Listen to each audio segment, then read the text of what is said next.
Monsieur le conseiller spécial, comme chacun le sait, l'actualité dans notre pays aujourd'hui, c'est la guerre à l'est du pays et de plus en plus maintenant on parle de négociations et à ce sujet-là, votre nom a été abondamment cité ces derniers temps dans la presse à l'occasion de la mission que vous venez d'effectuer en Afrique du Sud. Et bien entendu, la première question que l'on peut vous poser, c'est de savoir quel était l'objet de votre séjour en Afrique du Sud. Merci Omar Loïté. J'ai été en Afrique du Sud 2-3 fois, je dirais, à la demande ou bien mieux à l'invitation du vice-président sud-africain, Thabo Mbeki, qui a adressé un message au président de la République afin de me dépêcher auprès de lui, parce qu'il était à la veille de la rencontre avec son homologue des États-Unis et l'un des points inscrits à l'ordre du jour était la situation qui prévaut au Zaïre et dans la région des Grands Lacs, et il était nécessaire pour lui de recueillir tous les éléments nécessaires de la personne la mieux indiquée qu'est le chef de l'État pour pouvoir traiter de ce dossier avec son homologue américain. Raison pour laquelle je me suis rendu pour la première fois rencontrer le président sud-africain pour le tenir pleinement informé de tous les détails de la situation qui prévaut dans notre région. Alors, c'est sur invitation de l'Afrique du Sud, mais nous savons que pendant la même période, il y a eu plusieurs personnalités d'autres pays qui ont défilé en Afrique du Sud, toujours en rapport avec la situation au Zaïre. Il y a des émissaires américains et même des représentants de la rébellion. Est-ce que vous n'avez pas eu d'autres contacts en dehors des dirigeants sud-africains? Oui, il faut faire des confusions et je crois que c'est cela qui a été à la base de toute la confusion qui a régné dans la tête des personnes. En un premier temps, j'ai été voir le président Thabo Mbeki dans le contexte que je vous ai dit, mais il s'est avéré qu'il avait besoin, dans l'effort qu'il entreprend, donc l'Afrique du Sud, dans la recherche de la solution dans la région des Grands Lacs et dans la crise qui sévit au Zaïre, il a dû, n'oubliez pas que l'Afrique du Sud est parmi les 4 pays de contact. L'Afrique du Sud, le Kenya, la Zambie et le Cameroun. Donc, ils sont en train de procéder à des larges consultations pour essayer de trouver une solution négociée à la crise que nous connaissons dans notre pays. Et c'est dans ce contexte-là que j'ai été invité pour rencontrer la délégation américaine qui était conduite par M. George Moose et ensuite rencontrer la délégation sud-africaine pour nous concerter et chercher les voies et moyens de trouver une solution pacifique qui pourrait faciliter la conclusion des efforts qui se déploient dans le cadre, n'est-ce pas, de la réunion de Nairobi et même des consultations africaines.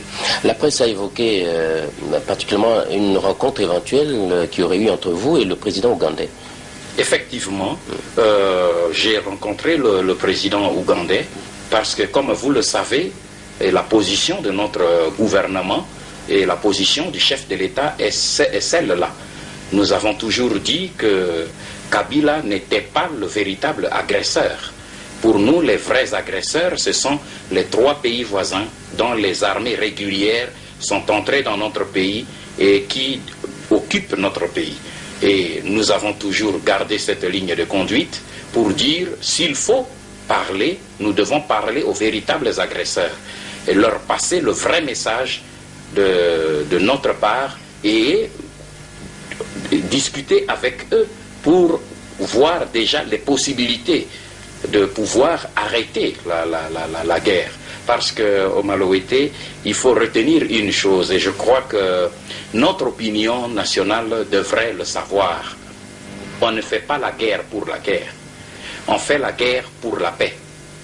Quand on est attaqué, il est de notre devoir de faire la guerre, de résister, de riposter par l'armée pour bouter l'ennemi dehors. Mais la guerre n'est pas un plaisir, parce que la guerre conduit à des pertes de vies humaines. Mais au moment où on fait la guerre, Il y a dans un pays plusieurs institutions qui travaillent. Il y en a qui font la guerre, mais il y en a qui font la diplomatie. Il y en a qui font la diplomatie ouverte, il y en a qui font la diplomatie secrète. Donc il y a tout cela qui font la réalité de tous les États organisés du monde. Remarquez même en Israël, quand ils étaient en conflit armé avec Yasser Arafat, si ils se sont réconciliés, croyez-moi, ce n'est pas par les armes. C'est parce que quelque part, il y avait des gens qui faisaient la diplomatie secrète pour traiter avec Yasser Arafat, chercher des solutions et arriver à la paix. Quand Israël a mené la guerre à l'Égypte, quand il y a eu la paix de Camp David, vous croyez que cette paix est tombée du ciel? Non, c'est parce que quand il y avait la guerre, quelque part, il y avait des hommes qui travaillaient pour la paix. Et c'est ce travail-là que je fais à côté du président de la République. Voilà, vous faites ce travail-là, mais c'est fait que, justement, à l'occasion, cela a soulevé quelques remous ici dans le pays, sur le plan politique, parce que, justement, il y a des gens qui ne voyaient pas très bien comment le président de la République que vous représentiez avait pu amorcer une telle démarche, alors que ce domaine relève de la collaboration des pouvoirs et que le gouvernement n'aurait pas été avisé au préalable pour que vous puissiez vous concerter afin de mener ces négociations. Non, Maloété, de telles réactions relèvent simplement de l'ignorance de fonctionnement des institutions. Et c'est aussi une forme de manque d'expérience. Je comprends ça, pendant la transition, il y a des gens qui ne connaissent pas, qui n'ont pas été dans les affaires de l'État pendant longtemps et ils ne savent pas comment les choses fonctionnent dans la marche de la chose publique. La diplomatie, regardez dans notre constitution, c'est un domaine de collaboration, comme la défense. Cela veut dire que le gouvernement travaille de concert avec le chef de l'État. Et moi, je suis le conseiller spécial du chef de l'État en matière de sécurité. Je vous ai dit, moi, je m'occupe plus de soutenir le chef de l'État dans ses actions politiques et diplomatiques. Vous m'avez vu sillonner plusieurs pays africains avant et pendant la guerre. Vous croyez que ce travail-là ne profite pas au gouvernement? Tout ce que nous faisons profite au gouvernement. Quand un chef de l'État demande à son collègue de lui envoyer un envoyé spécial pour qu'il puisse le consulter, pour voir s'il y a un apport que ce pays ou ces différents pays peuvent apporter, pour que le chef de l'État autorise son conseiller spécial à aller entendre et écouter les propositions, il faut qu'il réunisse le conseil des ministres. Non. Ou peut-être informer le gouvernement qui peut avoir une... Mais le gouvernement a été informé en temps opportun. Je ne pouvais pas, le chef de l'État n'a pas informé le gouvernement que autorisez-moi d'envoyer mon conseiller spécial pour aller voir un tel chef d'État. Je crois que ce n'est pas ça que le gouvernement attend du président de la République. Mais dès qu'il m'a envoyé, je suis arrivé, j'ai eu des contacts avec le responsable sud-africain, j'ai eu le contact avec la délégation des États-Unis. Je suis rentré, j'ai fait rapport. Moi, je ne fais pas rapport au gouvernement. Je ne dépends pas de gouvernement. J'ai fait rapport au chef de l'État. Le chef de l'État a tenu le Premier ministre pleinement informé du résultat de mon contact là-bas. C'est alors que le Premier ministre aussi informera le gouvernement. La preuve, lorsque je suis parti, le gouvernement a envoyé un responsable de service dépendant du gouvernement pour me rejoindre. Et justement, on a considéré effectivement le fait que ce responsable vous ait rejoint en Afrique du Sud comme étant justement la matérialisation de la critique qui vous avait été faite d'avoir agi un peu en cavalier seul. Et là-dessus, j'ajoute également qu'on on vous suspectait de ne pas pouvoir négocier pour l'intérêt de l'État, étant entendu que vous êtes non seulement le conseiller particulier du président, mais également son neveu. On a dit les intérêts de l'État pouvaient passer peut-être en second lieu. On vous a adjoint quelqu'un qui, lui, pouvait rétablir les choses. Alors, je vois que ça c'est de la politique fiction, ce que vous dites là. Voilà. D'abord, je voudrais dire une chose. Que ce soit les chancelleries occidentales ou les Européens qui me collent l'étiquette de neveu du chef de l'État, je peux comprendre. Mais que ce soit les Aïrois qui le fassent, alors j'ai dit, c'est soit de la naïveté, soit simplement de la méchanceté. Parce que je ne suis pas le neveu du chef de l'État et tous les Aïrois le savent. Du moins tous les Aïrois dignes de ce nom qui veulent s'informer sur la réalité de leur pays. Le président est à Gbadolité, mon village d'Abouzi est à 300 km de celui du président. Mais ce n'est pas ça le problème, Komaloété. La fidélité politique n'est pas liée au sang. Ce n'est pas le fait d'être Mbandi ou être frère ou cousin du président Mobutu qui fait de quelqu'un fidèle du président Mobutu. Vous avez dans ce pays les Baluba qui sont plus fidèles au président Mobutu que certains bandits. Vous avez dans ce pays les Bakongo, les gens de toutes les régions qui ont donné leur vie pour le président. Regardez notre camp militaire, le camp Kokolo. Ce lieutenant qu'on l'appelle Kokolo, vous le connaissez. Les Aïrois n'aiment pas lire l'histoire de leur pays. Kokolo est mort à la place du président Mobutu. Est-ce que Kokolo est un bandit? Il ne faut pas qu'on puisse nous perdre le temps avec ces histoires-là. C'est la fidélité. Moi, je suis fidèle au président Mobutu. Et je suis plus proche du président Mobutu. Peut-être même que certains de ses frères de sang. Sur le plan politique, c'est ça qui importe. Et quand je suis parti pour discuter du problème dont je vous ai parlé, de la solution pacifique de cette guerre que nous connaissons, et lorsque nous avons fait rapport, le président a tenu à informer le Premier ministre. Le Premier ministre m'a reçu et je lui ai donné le détail de tout cela.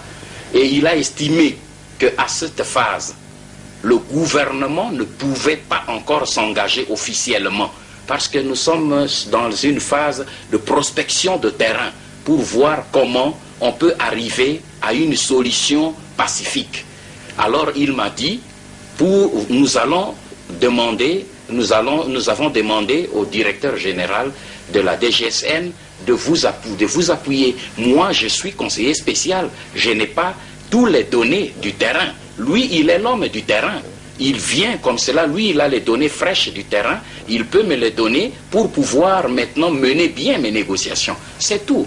Mais tout ce que vous dites là n'est que des spéculations et de la naïveté. Alors revenons un peu aux négociations, aux pré-négociations, aux contacts que vous avez pris en Afrique du Sud. Et quels en sont les résultats concrets? Voilà, je ne peux pas à ce niveau rendre public les résultats. Ouais. Ce que je peux vous dire, c'est que le président Mandela, qui m'a reçu longuement, le président Thabo Mbeki, qui m'a reçu longuement, et nous avons passé des nuits blanches de séances de travail avec la délégation sud-africaine et avec la délégation américaine pour essayer de labourer le dossier en vue de permettre au gouvernement ainsi qu'au président de la République de lever les options nécessaires le moment venu. Et c'est le travail que nous sommes en train de faire qui exige beaucoup de discrétion de ma part. Et je ne peux pas être là pour étaler le résultat de ce que nous faisons, mais je crois que dans toute crise dans le monde, on ne doit jamais négliger le bras diplomatique pour le résoudre. Parce que Omaloété, vous me permettez, je vais vous faire une observation. Remarquons et regardons tout autour de nous. L'Angola. Ça fait 20 ans qu'il est en guerre. Et c'est après 20 ans, des centaines de milliers, je dirais des millions d'hommes qui sont morts, ils sont seulement terminés autour d'une table. La Somalie, on n'a pas résolu le problème rien que par la guerre. La Yougoslavie, ils se sont entretués et ils ont terminé autour d'une table. Yasser Arafat et Israël, ils se sont entretués, mais aujourd'hui ils sont autour d'une table.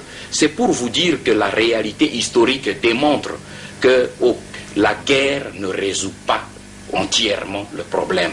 C'est pour cette raison que bien que la guerre avait commencé, bien que moi-même j'avais dit qu'il est de notre devoir de pouvoir combattre le rebelle, l'ennemi, et le bouter dehors, cela n'exclut pas et ne contredit pas l'effort diplomatique que nous devons déployer pour une solution de paix.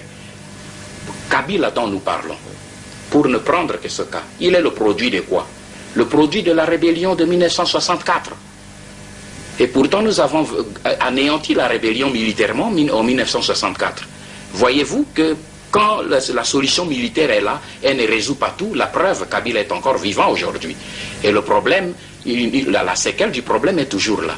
Donc nous pouvons aujourd'hui, nous, gouvernement zaïrois, bouter les rebelles dehors, bouter l'armée dehors. Est-ce que vous croyez que le problème sera pour autant résolu? Non. Nous devons privilégier en même temps la solution de paix.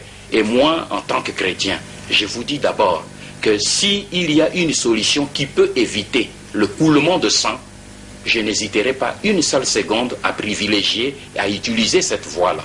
Et je crois que la négociation que nous menons maintenant ne sont pas en contradiction avec la guerre qui se déroule. Parce qu'à ce propos-là, les gens ont suivi les déclarations précédentes que vous avez faites. Vous étiez, comme la plupart des responsables zaïrois, assez stricts, assez durs quant à l'obligation que le pouvoir se faisait de récupérer les territoires perdus et de bouter l'ennemi dehors. Et les gens se disent, voilà, il est maintenant dans une ouverture qui va vers la négociation. Est-ce qu'il est la personne la mieux indiquée pour mener ces négociations? Est-ce qu'il ne sera pas gêné peut-être par ses premiers sentiments ou ses premières prises de position? Voilà, c'est une erreur de croire que ce sont les sentiments. Ce sont des prises de position des responsables. Vous êtes responsable d'un pays. Le gouvernement et les institutions sont là pour protéger le peuple zaïrois et l'intégrité du territoire zaïrois. Et lorsque le Zaïre est attaqué, le premier devoir des institutions légales, c'est de protéger par tous les moyens le territoire national. Ça a été une position que j'ai annoncée et que je respecte toujours. Mais j'ajoute à cela ceci, que tout en le faisant, il faut toujours tenir compte que la guerre ne résout jamais toute la problématique. Il faut par tous les moyens qu'il y ait aussi la voie du dialogue pour pouvoir résoudre le problème. Et ici, le problème étant encore beaucoup plus complexe, parce que nous n'avons pas affaire seulement à une rébellion, une petite rébellion à l'intérieur du pays, mais nous avons surtout affaire à des puissances qui sont derrière des pays voisins qui envahissent notre pays. Et pour ça, au Malouété, croyez-moi, nous devons envisager sérieusement la possibilité de résoudre ce problème. Et c'est quand j'avais annoncé cette position, j'étais en même temps porteur du message du président Mobutu à travers toute l'Afrique. Ce n'était pas pour aller demander des armes, c'était pour aller demander que toute l'Afrique se mobilise pour trouver une solution de paix. C'est ce qui se fait maintenant. Alors, le gouvernement fait ce travail de son côté, le président de la République le fait aussi de son côté. Oui, c'est ce que j'allais demander. Là, on voit bien le président de la République, pour les raisons que vous venez d'expliciter si bien tout à l'heure, est engagé également dans cette logique de paix qui est louable. Est-ce que le gouvernement est également dans la même position? Le gouvernement ne peut pas ne pas être dans la même position que vient faire le vice-premier ministre Kamanda aux Nations Unies. Il n'est pas allé demander des armes. Il est allé demander des solutions et la pression de la communauté internationale pour qu'on trouve rapidement une solution de paix dans notre pays. Donc nous tous, nous travaillons dans cette même direction. Les gens croient voir des divergences superficielles. C'est parce que ce sont des gens qui ne connaissent pas les choses qui se font en profondeur. Il y a, comme on dit, diversité des tâches. Le gouvernement fait son travail, le président de la République fait son travail avec ses collaborateurs. L'essentiel est que tous les efforts convergent vers un but. Et ce but, c'est la paix. Ce but, c'est l'intégrité du territoire national. Aujourd'hui, nous, avec l'effort que le maître Kamanda a déployé en Europe, il est en train de mobiliser l'opinion européenne à pouvoir s'impliquer réellement pour mettre fin au massacre qui se déroule dans notre pays. Et ce que nous sommes en train de faire en Afrique du Sud, c'est exactement la même chose, à la demande d'un chef d'État qui est membre de la commission des 4 chargée de rencontrer le président Mobutu dans une date qui sera divulguée très prochainement pour lui faire un rapport en vue d'amener le Zaïre à la réunion de Nairobi 3 afin de trouver un cadre de paix pour toute la région. Or, le Zaïre a posé une condition. Pour que nous allions là-bas, il faut d'abord que les agresseurs sortent de notre territoire. Et si nous n'entreprenons pas des contacts maintenant pour qu'on puisse obtenir le retrait de ces troupes, comment on pourra aller à Nairobi? Il faut des contacts préalables sur le plan diplomatique. C'est ce que le gouvernement fait de son côté, c'est ce que le président de la République fait de son côté à travers ses collaborateurs, et la coordination se fait entre le président de la République et le Premier ministre. La preuve, c'est que quand je suis rentré, j'ai fait mon rapport au président de la République, il m'a envoyé auprès du Premier ministre, j'ai fait le rapport, le Premier ministre a pris des décisions pour renforcer l'équipe que je conduisais là-bas, et nous sommes allés et nous poursuivons le travail. Donc vous voyez qu'il n'y a pas de contradiction de part et d'autre. Voilà, l'objectif c'est la paix, et ce que vous êtes allé faire en Afrique du Sud, et peut-être ce que fait le ministre des Affaires étrangères aussi à l'extérieur, constitue des premiers pas. Comment peut-on envisager la suite, même s'il ne faut pas dévoiler les secrets, comme vous l'avez dit, mais comment peut-on envisager la suite? Est-ce qu'il y a des échéances que l'on peut connaître en dehors des échéances fixées par, je dirais, la communauté internationale à Nairobi et à Lomé? Bon, d'abord, vous devez savoir qu'il y a 3 échéances qui sont officiellement connues. Il y a l'échéance de la rencontre des 4 chefs d'État du groupe de Nairobi, dont j'ai cité les noms ici, le président Mandela, le président Mugabe, le président Moi et le président Biya, qui devront rencontrer le chef de l'État très prochainement.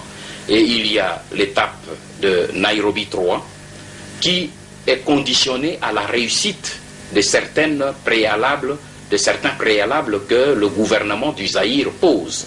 Et puis il y a le sommet extraordinaire de l'OIA qui a été envisagé, et si ma mémoire est bonne, qui devrait se tenir au Togo.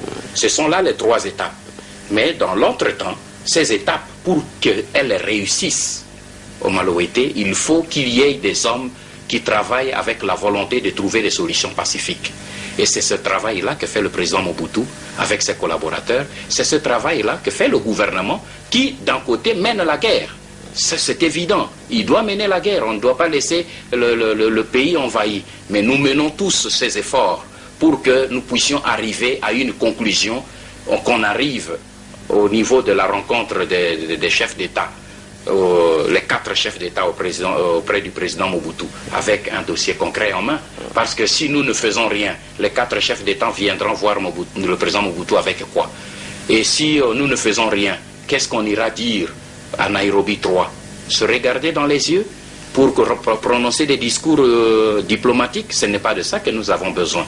Nous avons besoin que cessent les massacres des vies humaines. Et aujourd'hui, nous travaillons durement pour que les hostilités s'arrêtent dans le respect, n'est-ce pas, de l'intégrité et de la souveraineté de la République du Zaïre. Et également, pour que ces négociations réussissent, il faudrait que de la part du Zaïre, il y ait une certaine homogénéité de points de vue, tant entre les différentes institutions, le gouvernement, le président et le Parlement, mais également, même au niveau de la classe politique, il y a l'opposition, il y a le pouvoir et toutes les divisions que nous connaissons. Est-ce que il y a une concertation prévue à ce niveau-là? Je vous répondrai à 2 niveaux. Il faut d'abord savoir que dans tout pays du monde, il est difficile d'avoir l'unanimité de point de vue. Et c'est ça qui fait la démocratie. J'entends des gens qui me critiquent pour dire « vous aviez dit qu'il faut se battre, pourquoi vous négociez ?» Je respecte leur point de vue. Mais moi, je suis convaincu qu'il n'y a que la solution de la paix, même s'il y avait une victoire militaire d'un côté comme de l'autre. J'ai dit même si. Mais la solution de paix, réellement, c'est celle-là qui doit prévaloir et résoudre le problème. Donc l'unanimité de point de vue, c'est pratiquement impossible dans un pays. Vous avez vu même la guerre du Golfe. Dans la guerre du Golfe avait divisé les pays européens et les gouvernements à l'intérieur. Même à l'intérieur du gouvernement, il y en avait qui étaient pour la guerre du Golfe, d'autres contre la guerre du Golfe. Donc ce n'est pas un phénomène unique au Zaïre. Mais nous devons simplement faire l'effort de pouvoir réunir, n'est-ce pas, un consensus qui puisse aller dans le sens de sauver notre peuple, c'est-à-dire d'arrêter le massacre des vies humaines, de donner la paix à notre pays et de recouvrer l'intégrité du territoire et de nous mettre en paix aussi avec nos voisins. Parce que c'est le grand problème. S'il y a cette guerre, c'est parce qu'il y a des problèmes avec nos voisins. Quel peut être le rôle, je voudrais savoir précisément du Parlement, au Conseil de la République, Parlement de transition dans ces négociations, tout au moins dans leur préparation? Vous savez, je suis conseiller spécial du chef de l'État, j'appartiens à une institution qui est chef de l'État, je suis un homme très discipliné. Vous remarquez que je n'aime pas parler au nom du gouvernement et je ne le ferai jamais. Vous êtes aussi intellectuel et je n'aime pas parler non plus au nom de... Analyste politique. Oui, je pourrais émettre plutôt mon avis personnel, sans engager l'institution président de la République à laquelle j'appartiens. Je dirais plutôt, en ce qui me concerne, que le Parlement porte une lourde responsabilité pour cette situation.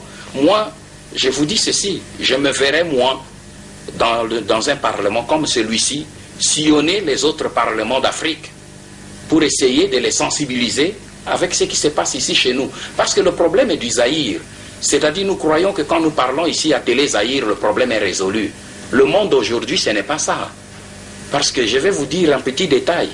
Lorsque le président de la République m'a envoyé au début de ces hostilités informer ses pairs africains, vous savez que plus de 3/4 des chefs d'État africains à qui je déposais le dossier n'en revenaient pas. Ils ont dit mais ce n'est pas possible.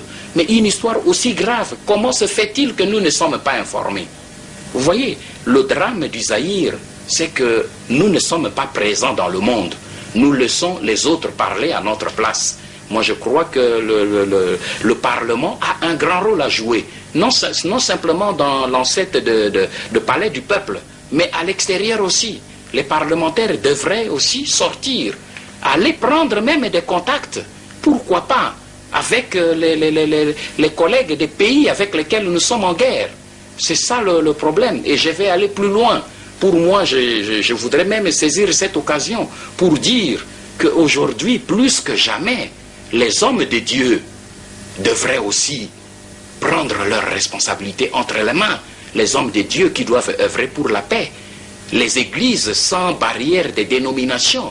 Les évêques, les pasteurs, non seulement du Zaïre, mais du Rwanda, du Burundi, de l'Ouganda, de tous ces pays qui sont en guerre. Ils doivent tous se lever, se rencontrer pour faire une pression sur les gouvernements des pays respectifs pour amener la paix. Donc ce n'est pas une affaire du président Mobutu ou du premier ministre ou des ministres ou simplement des parlementaires. Mais il faut que maintenant les hommes de Dieu se mobilisent. Il faut que maintenant tout le monde se mobilise parce qu'il s'agit ici de problèmes de vies humaines, mon frère Omalouété. Donc il n'y a pas de limite. Je dirais que le Parlement fait bien déjà son travail. Le Parlement a interpellé le gouvernement. Il a bien fait son travail. Il a insisté pour que le gouvernement mette les moyens à la disposition de l'armée pour mener la guerre. Mais je souhaiterais que le Parlement aille plus loin, qu'il sorte même en delà des frontières. Alors, toujours dans cette recherche de solutions et en regardant dans la classe politique, il y a un point de vue qui émerge de plus en plus, c'est celui qui consiste à proposer une négociation tripartite entre le président Mobutu, M. Etienne Tshisekedi, qui est le chef de file de l'opposition radicale, et Laurent Désiré Kabila. Vous savez, je crois que notre pays souffre encore de la difficulté de l'intériorisation des notions de démocratie. Je ne porte pas un jugement sur ce projet. Je vous réponds par un exemple. Regardez en France. Il y a eu dernièrement des débats sur le problème de la loi Debré. Qu'est-ce qu'on a vu? Est-ce qu'on a demandé une concertation entre Lionel Jospin et Chirac? Lionel Jospin a pris ses responsabilités pour émettre son point de vue. Moi, je crois que maintenant, au moment où nous sommes, si un leader politique croit qu'il doit travailler dans un sens pour apporter sa contribution, il faut qu'il exige la présence du président Mobutu. Les institutions font leur travail. Les partis politiques doivent faire leur travail. Et pour que les partis politiques fassent un travail... Peut-être qu'ils proposent un schéma. Oui, mais c'est un schéma. Mais vous dites bien, c'est un schéma, ce n'est pas le schéma. Alors, si ce schéma-là traîne, envisagez un autre, soyez inventifs. Moi, je crois qu'il n'y a pas que ce schéma-là, il y a plusieurs autres schémas pour aller vers la paix. Donc, si on veut dialoguer, si on pense qu'on peut amener quelque chose dans le processus de paix, moi, je crois qu'il ne faut pas attendre le président Mobutu pour le faire. Il faut que chacun puisse amener du sien. Voilà, on va négocier un jour, monsieur le conseiller spécial, mais qu'est-ce qu'on pourrait bien négocier dans une rencontre comme celle-là, de la part du Zaïre, notamment? D'abord, de la part du Zaïre, je vous dis tout de suite, et c'est ce que nous avons dit à tous nos interlocuteurs, le Zaïre n'a pas grand-chose. Le Zaïre doit demander plutôt aux autres, que me voulez-vous? C'est comme si vous êtes dans votre maison. Moi, j'entre dans votre maison, sans crier gare, je vous donne un coup de poing. Et quelqu'un vient, il nous sépare. À qui va-t-on poser la question? À vous, on vous dira pourquoi on vous frappe. Non, on doit plutôt poser la question à celui qui est venu vous frapper. Mais pourquoi vous avez violé sa maison et vous êtes venu lui donner un coup de poing? C'est que vous avez un problème contre lui. Dites-le, et si c'est un problème réel, résolvons-le. Je crois que c'est ça l'exemple. À ce sujet-là, nous sommes dans notre pays, oui. Nous sommes attaqués par l'Ouganda, par le Rwanda, par le Burundi. Alors, quand nous devons nous rencontrer, d'abord, comme nous avons dit, il faut d'abord qu'eux sortent de notre maison et qu'ensuite, s'ils ont des problèmes contre nous, qu'on les mette sur la table et qu'on dise qu'est-ce qu'il a fait que vous puissiez attaquer ce pays voisin. Alors, si ces raisons sont valables, on va les examiner. C'est ça le sens des négociations. Laurent Kabila, qui est à la tête de cette rébellion, le dit. Il dit ouvertement qu'il veut le départ du président Mobutu. Et vous croyez que c'est une raison vraiment sérieuse? Parce que je vais dire là-dessus deux choses, Omar Owete. La première chose, parce que vous parlez souvent, et vous avez raison, tout le monde parle souvent de Kabila. Mais prenons le premier point. Qui est Kabila? Kabila, moi je sais. Il y a quelque temps, Kabila était fermier en Ouganda. Quelque part dans une ferme tout près de Kampala, au sud de Kampala. Il était là. Il n'avait pas d'armée. Il n'avait pas d'argent. Aujourd'hui, vous voyez Kabila à la tête d'une grande armée, affichant la tête d'un chef d'État, ayant des chars, des blindés, des missiles sol-sol, des missiles sol-air, ayant plus de 20 000 hommes, 30 000 hommes à son commandement, avec une logistique de carburant pendant 6 mois, contrôlant une longueur de 1000 km, avec une profondeur de 300 km à l'intérieur du pays. Sincèrement, entre nous, vous croyez que c'est vraiment Kabila qui est le responsable de tout ça? Moi, je voudrais que vous puissiez répondre. Ça, c'est clair. Nous n'avons pas affaire à Kabila. Donc, laissons l'affaire Kabila de côté. Et puis, quand il dit « je veux le départ du président Mobutu », il veut ce départ comment? Par sa déclaration? Par les armes? Alors, quand il voudra le départ de Mobutu par les armes, donc il acceptera que lui aussi, il parte aussi par les armes. Donc nous revenons aux époques des coups d'État des années 60 et 70, où c'est le plus fort avec des armes qui dit à l'autre partez. Nous avons ici aujourd'hui une constitution. Et je n'entre pas dans les détails des débats que nous avons eus en Afrique du Sud, c'était entre autres tous ces points. Mais nous avons aujourd'hui, au Zaïre, une constitution qui est reconnue non pas seulement par tous les Zaïrois, mais qui est garantie par la communauté internationale.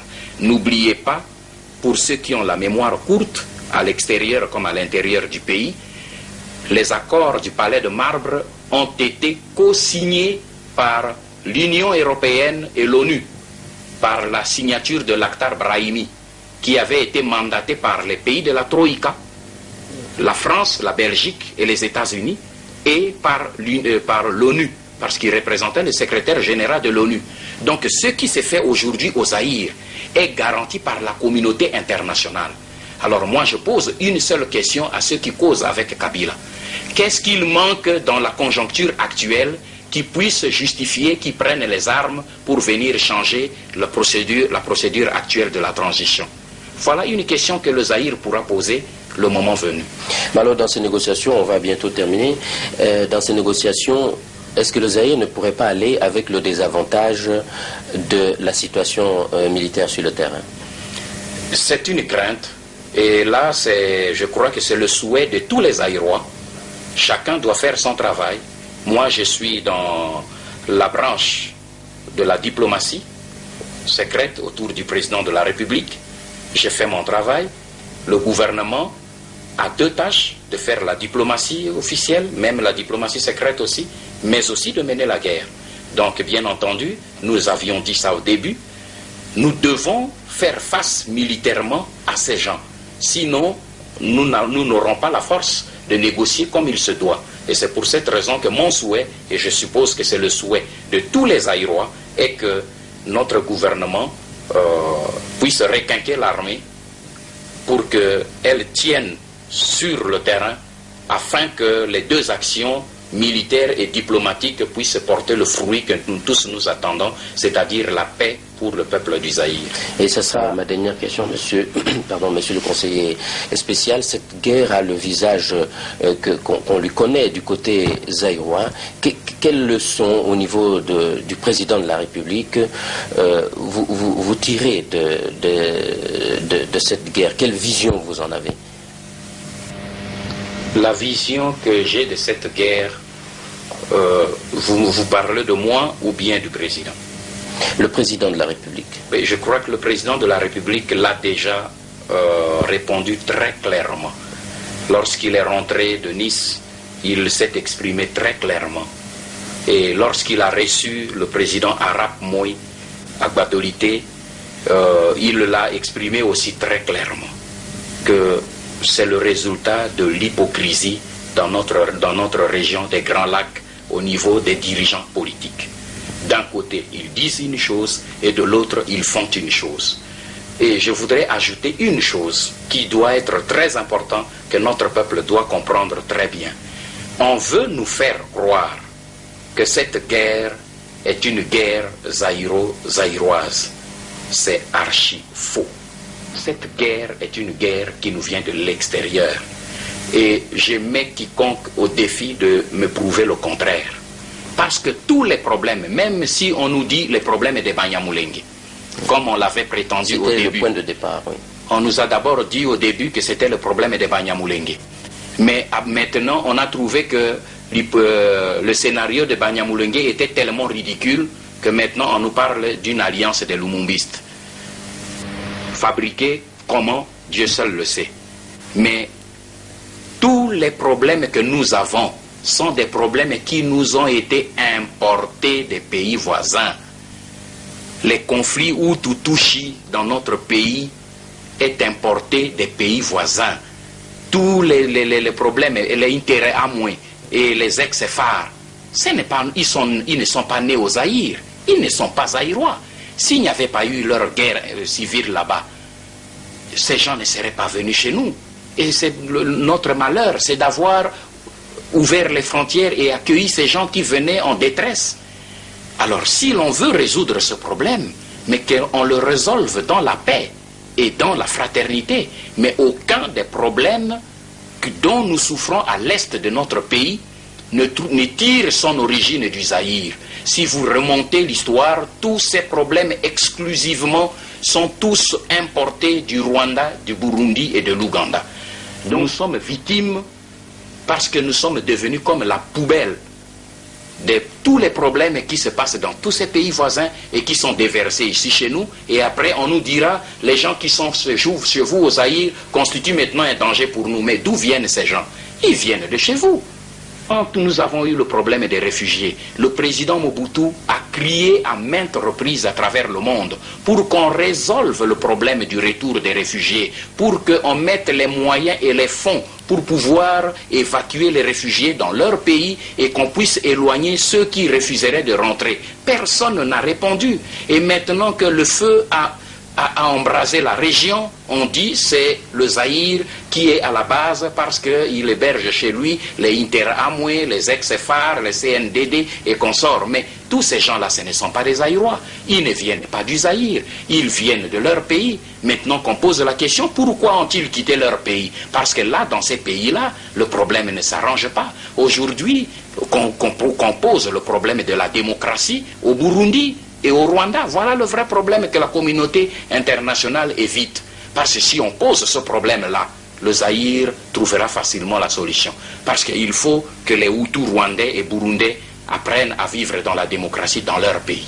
Il faut que les Hutus burundais et les Hutus et les Tutsis burundais apprennent à vivre en paix dans leur propre pays. Qu'ils soient minoritaires ou majoritaires, ce n'est pas notre problème. Mais c'est que nous refusons que nous soyons aujourd'hui le bouc émissaire et surtout victimes de toutes les conséquences de ces guerres injustes dans leur pays qui se déversent chez nous et nous devenons maintenant la victime où les femmes, les enfants meurent chez nous injustement. Voilà vraiment la vision du chef de l'État face à cette situation. Voilà, monsieur le conseiller spécial, nous vous remercions de nous avoir accordé ces quelques minutes d'explication autour de la mission que vous venez d'effectuer en Afrique du Sud, la perspective générale des négociations pour essayer de trouver une solution à la guerre qui sévit dans notre pays.